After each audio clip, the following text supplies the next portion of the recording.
네, 그럼 다음 이슈로 넘어가겠습니다. 두 번째 이슈입니다.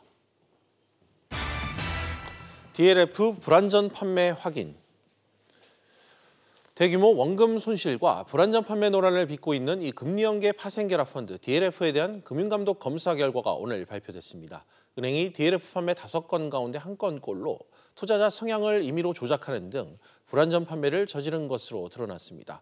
역시 취재기자 나와 있습니다. 경제부 박규준 기자입니다. 박 기자, 먼저 오늘 검사 중간 결과 발표, 주요 내용부터 좀 전해주실까요? 여기서 한마디로 금융감독원은 은행권이 이 DLF를 판매하는 과정에서 내부 통제가 허술했고 이 불안전 판매도 저질렀다 이렇게 강조를 했습니다. 이 내부 통제와 관련해서는요, 원래 이 상품을 내놓으려면 내부적으로 이 상품위원회라고 하는 기구의 심의와 승인을 거쳐야 되는데 이 우리은행과 하나은행 같은 경우에는 전체 판매한 이 금리연계 DLF 상품 가운데에서 말씀드린 이 상품위원회를 거친 건 단 1%도 채 되지 않았습니다. 이 불안전 판매와 관련해서는 우리은행과 하나은행이 판매한 전체 DLF 상품 중에서 20% 정도가 불안전 판매 의심이 된다라고 금융당국은 설명했습니다.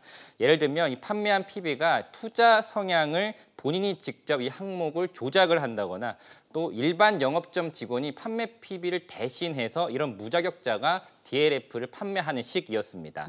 한편 오늘 집계한 결과에 따르면요, 우리은행이 판매한 이 독일금리 연계 DLF 상품 같은 경우에 손실률이 96.9%로 예상이 됐습니다.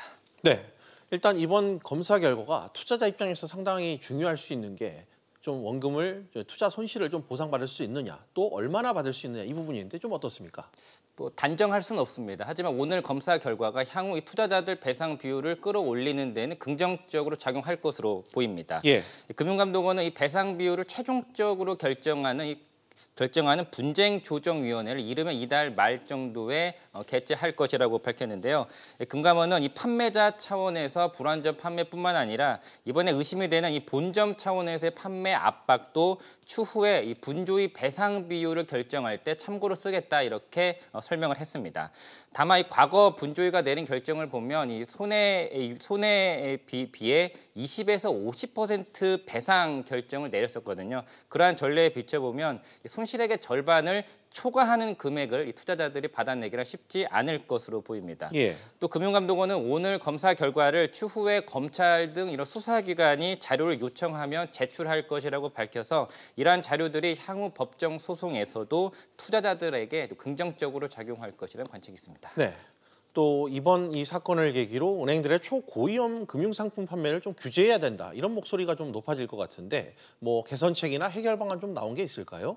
그런데 다만 검사가 모두 마무리가 되어야지 그러한 해결책을 본격 착수할 것으로 보이는데요. 오늘 나온 건 중간 검사 결과를 발표를 한 겁니다. 때문에 최종까지 검사가 모두 끝난 뒤에 당국이 본격적으로 개선 방안 착수할 것으로 보입니다. 오늘 금감원이 개선 방안과 관련해서요, 이 내부 통제와 판매 부분에서 규제를 강화할 부분이 있는지 금융위원회와 모든 가능성을 열어두고 협의하겠다 이렇게 밝혔습니다. 최근 은성수 금융위원장도 이르면 10월 말 안으로 파생상품 판매와 관련된 개선 방안을 내놓겠다고 말한 바도 있습니다. 결론적으로 은행에서 팔리는 초고위험 상품을 어느 수준까지 규제할지가 아무래도 개선 방안의 핵심 키가 될 것으로 보입니다.